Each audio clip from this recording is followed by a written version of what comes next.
Though Queen Soraya infamously divorced the Shah of Iran in 1958, their twisted love story had an even darker end. The pair never stopped loving each other, but they were more star-crossed than Romeo and Juliet. Years after the split, the Shah was on his deathbed when Soraya sent him a letter.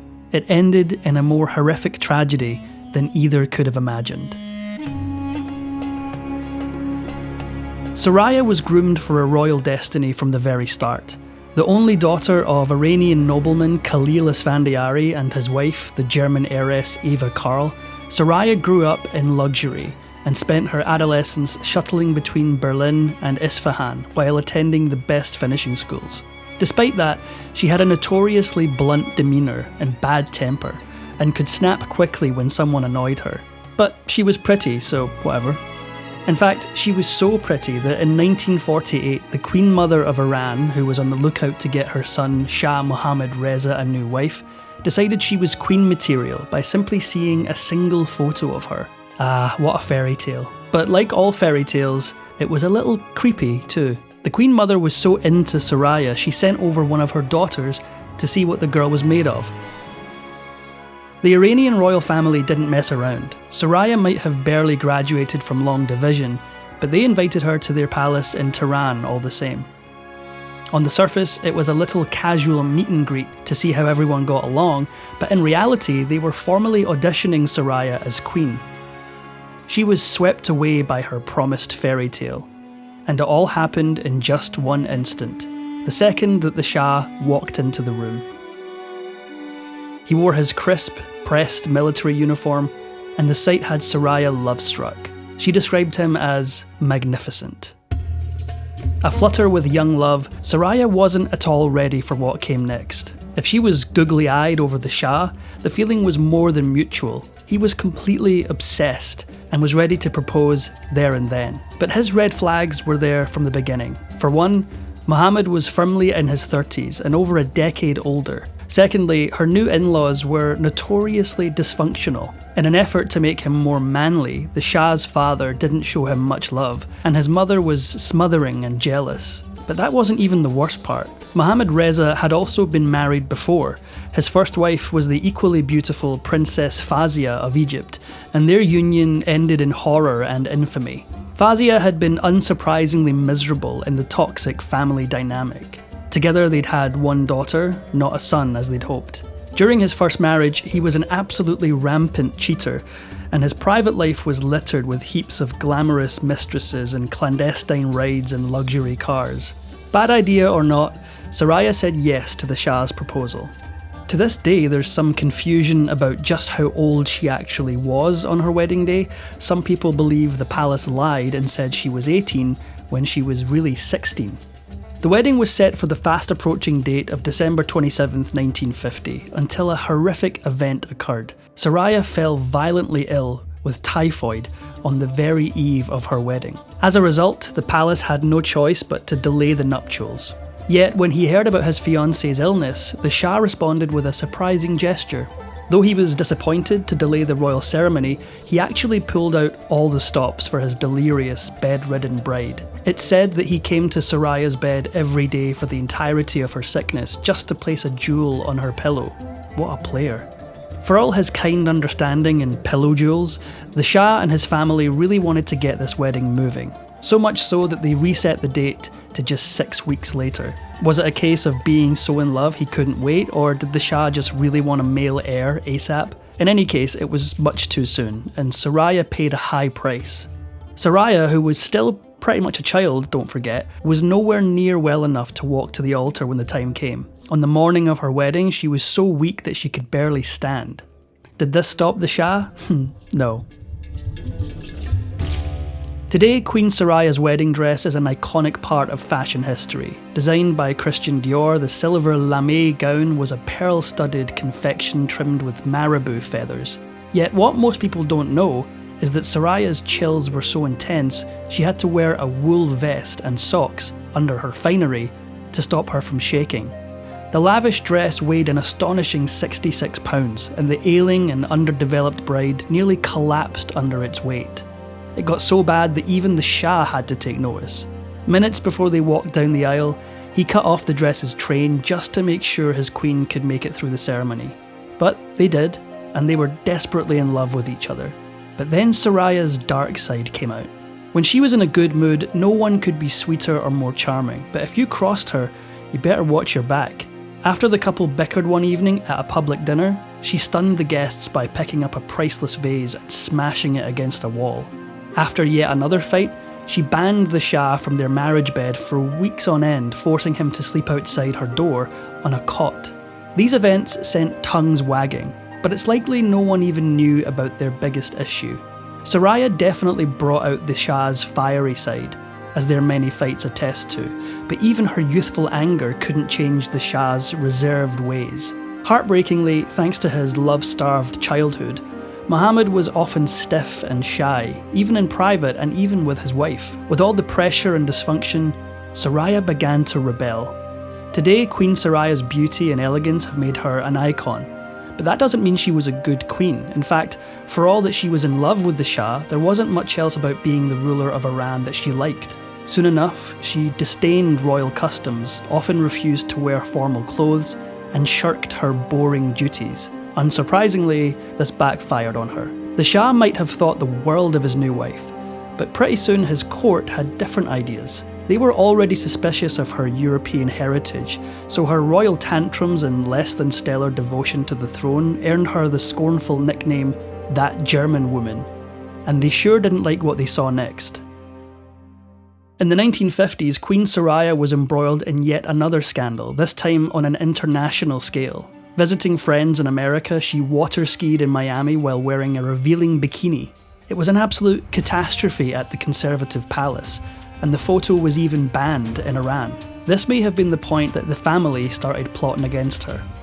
The Shah's first wife had already had very icy relations with her in-laws, so it was no surprise when Soraya didn't warm to them either. But their cruelty toward her was unprecedented. They were straight up awful and began to get jealous of the Shah's devotion to his wife. But Soraya had her own jealousy issues, and they were about to get out of control. Although Muhammad didn't have his coveted male heir yet, he did have his daughter, Princess Shahnaz, from his previous marriage. With her in-laws constantly accusing her of stealing the Shah's love, Soraya went and made the exact same accusation to Princess Shahnaz, who by the way was only 8 years younger than her. She hated whenever the girl was around and felt she took too much of her husband's attention. But this disdain for Shahnaz may have come from a fear about her own ability to have children. After all, one of her main duties as queen was to give the Shah an heir, and yet 3 years had passed without a pregnancy. With a sense of dread, the Shah asked Soraya to travel to America for a top-notch medical checkup. Incredibly, the initial news was good. Doctors in New York claimed that the stress of the past few years had made it difficult for her to get pregnant, but there was nothing to worry about when it came to fertility. Tragically, however, this wasn't to be the last word. The couple still had a bad feeling that just wouldn't go away, so they travelled to Boston for a second opinion. The results were heartbreaking. Their worst fears were confirmed. Soraya was indeed infertile and could never give birth to an heir. It was earth-shattering news. The royal marriage already had its difficulties, but Soraya's fertility issues made things nearly impossible. By 1954, the couple were heading for a breakdown. Their fights got louder and longer as they tried to figure out a way out of their predicament. But that October, they went one step closer to ruin. In the autumn of 1954, tragedy struck. The Shah's brother, Prince Ali, perished in a plane crash at the age of only 32. It was now never more important for the royal family to have a male heir to succeed the Shah. Desperate, Soraya began one of the most harrowing periods of her life. Ever since she had received her infertility diagnosis, Soraya had undergone a battery of tests and treatments to try to get pregnant. After Prince Ali's plane crash, she submitted to even more, but nothing seemed to work. During this trying time, Soraya got no support from her in-laws. In fact, they were downright vicious. Still jealous of Soraya's status, the Queen Mother and the royal princesses actively spread gossip around the court about her and her barren womb. Nonetheless, Soraya had one more hope left, even if it did come from a bizarre place. Soraya had never gotten along with her stepdaughter, Princess Shahnaz, but she soon found herself desperate for the girl's help. You see, Shahnaz had just gotten married to Ardashir Zahedi, the well-heeled son of a former prime minister, And if she could give birth to a male grandson for the Shah, maybe this whole nightmare would just go away. Unfortunately, the Shah despised his daughter's choice of groom, and this led him to make a damning pronouncement. Mohammad Reza swore that a Zahedi could not continue the dynasty, and that he would never accept a grandson from the union as his heir. The royal couple was back at square one, but the Shah did have another scandalous idea. Once Mohammad Reza realised that Soraya would likely never bear him children, he proposed taking a second wife. Now, this wasn't uncommon in the Iranian royal family, and in fact, the Shah's own father had several wives in his day. But Soraya was jealous, volatile, and couldn't even stand to see the Shah talking to his own daughter, so it surprised no one that she point-blank rejected his idea. Fiercely trying to keep her marriage and her position as Iran's only queen intact, Soraya begged her husband to change his country's entire constitution. According to her, everything could be fixed if the Shah just amended the law to let one of his half-brothers rule after him. In response, he told her that to change the constitution he would have to ask the Council of the Wise Men. And if that sounds like a completely made-up thing, that's because it was. There was no such council. The Shah just didn't want to say no to Soraya or give up his marriage. It was right around this time that her mother-in-law became a bona fide enemy at the gates. Yep, the Queen Mother now began pestering her son to divorce Soraya and leave her behind. In March 1958, Soraya's life with the Shah came to an abrupt halt. After years of trying and countless pressures, marital negotiations between them broke down completely. On March 14th, Iran officially announced that the royal couple was divorcing, and that Soraya would no longer be their queen. But there was much more to the story than that. Although the official divorce announcement made everything seem black and white between Soraya and her husband, it wasn't. Soraya had been living in Europe away from the Shah at the time of the broadcast, and when she heard the news, she claimed that the announcement completely blindsided her. According to her, just 9 days before the palace put out its announcement, Mohammad Reza had called her up and begged her to let him take a second wife, or he'd have no choice but to divorce her. The Shah's reaction to his divorce was pitiful. When he spoke to the Iranian people during the announcement, he wept openly. With all this pain and suffering, it was supposed to be the end of the road for the royal couple. But Soraya's tragic love story wasn't over yet. She was supposed to now fade into obscurity and live a normal life, but from the beginning, that's not what happened. As Soraya stepped down from her royal title, the Shah gave her a parting gift of a luxurious penthouse suite in her beloved Paris, a hefty monthly allowance, and other more modest presents like a Rolls-Royce Phantom and a juicy Bulgari ruby. They were ostensibly farewell gifts, but they had some big ulterior motives. Soraya and Mohammad Reza just couldn't quit each other. Before long, the situation got scandalous, and they reportedly met in private several times after the divorce.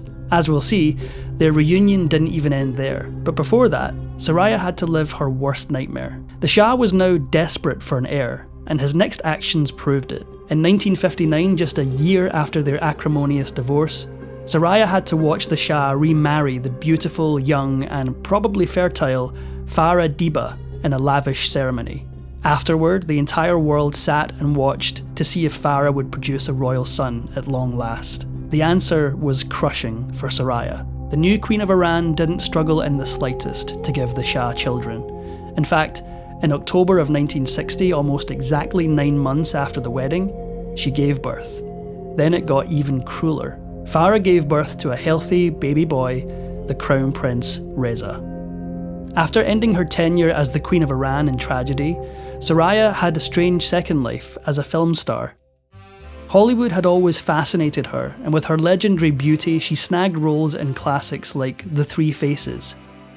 But with Hollywood fame came Hollywood drama. While filming The Three Faces, Soraya started a steamy affair with one of the directors, the Italian dynamo Franco Indovina. Obviously, Soraya wanted to forget all about her first life as a queen and distract herself with a passionate rebound. It was as much as she deserved, but there was just one big problem. Soraya always jumped into a romance with both feet, and in the end, Indovina became more than just a rebound. Soraya named him as the second love of her life, except she was getting ahead of herself. Indovina might have been her boyfriend, but he was also very married to another woman. And yep, this state of affairs ended in disaster, but not for the reasons you might think. In 1972, Soraya had been through enough pain to last a lifetime, but fate wasn't through with her yet. That year, she got the most agonising news of her life. Her illicit lover, Indovina, had perished in a fiery plane crash. The shock was simply too much for her. Indovina's passing left her bereft and severely depressed, and her film career stalled. She eventually retreated to her penthouse and Parisian high society, intending to live the rest of her life quietly. Once more, though, she was in for a surprise. Even while she was married to the Shah, Soraya complained bitterly that he was willing to throw her aside for the sake of his crown. She hopelessly wished he would behave like her friend King Edward VIII, who gave up his own throne in a gesture of commitment for his divorcee lover Wallace Simpson. Little did she know at the time, but Soraya almost got her wish. In 1979, Soraya was still reeling from her immense losses and dragging her past behind her. Then her life took another dark twist. She found out that Shah Mohammad Reza was now dying of cancer and would be gone within months. Although they had been apart for more than 20 years, Soraya couldn't help writing him a letter. Its contents were heartbreaking. In her heartfelt writings to the Shah, Soraya exposed her deepest, longest-held secret. She had never stopped loving him. But Soraya didn't leave him with just words. She also swore that if he would have her, she wanted to see him one last time before he passed. In his response, Mohammad Reza confessed that he too still loved her, and that he was desperate to say goodbye to her in person. To get around his wife and see his long-lost love, Mohammad Reza wanted to wait until he could meet Soraya secretly and alone in Cairo. To Soraya's great heartache, this illicit meeting never went through. The Shah passed before the star-crossed lovers could manage to arrange their meeting. Soraya's brief 7-year reign as queen was tumultuous. As she dealt with the grief of infertility, the Shah was facing a political crisis. The Iranian Prime Minister Mohammad Mossadegh insisted on taking certain powers away from the monarchy, attempting to consolidate his control. The Shah refused, leading to Mossadegh's resignation and disorder from his supporters, some even calling for the assassination of the Shah. While he grew depressed over the crisis, Soraya reacted in the exact opposite way. She reportedly went full Lady Macbeth. She was so sick of her husband moping around his palace that she demanded he do nothing less than launch a coup against the government. He refused, and her reply was brutal. She said he disgusted her, later confessing that she could no longer bear the weak man he'd become. Throughout her reign, many Iranians accused Soraya of prejudice against their culture. Unfortunately, the truth was even worse than they imagined. Though Soraya always struggled with her nomadic upbringing and never felt at home anywhere, she also explicitly favoured Western European culture over Iranian customs. Still, for all this, no one could say she deserved her heartbreaking end. By 1980, Soraya had loved and lost 3 times in her life, twice to the same man. After the Shah's passing, she was a thoroughly broken woman, and she spent the rest of her life in the chic neighbourhood of Élysée in Paris, keeping up her social circle of duchesses and celebrities while staying under the radar. Yet when the former Queen of Iran's end came, it was anything but elegant. On October 26, 2001, Soraya was found cold and lifeless in her apartment in Paris. Chillingly, the reasons for her demise are undisclosed, and questions linger to this day about her ultimate fate. No one has ever come forward about the cause or the circumstances leading up to her death, putting a huge question mark at the end of her life. Yet, there's something even eerier. Just a week later, there was more tragedy. Soraya's younger brother, Bijan, also died, after commenting that his sister's death left him nobody to talk to. This cluster of family deaths had led some to suspect foul play, which only deepens the mystery of her end. Soraya's star-crossed story has attracted plenty of Romeo and Juliet comparisons, and people remain fascinated and touched by her royal fall from grace. Her history earned her the tragic nickname, the Sad-Eyed Princess. If you liked this video, please give it a like and subscribe for more.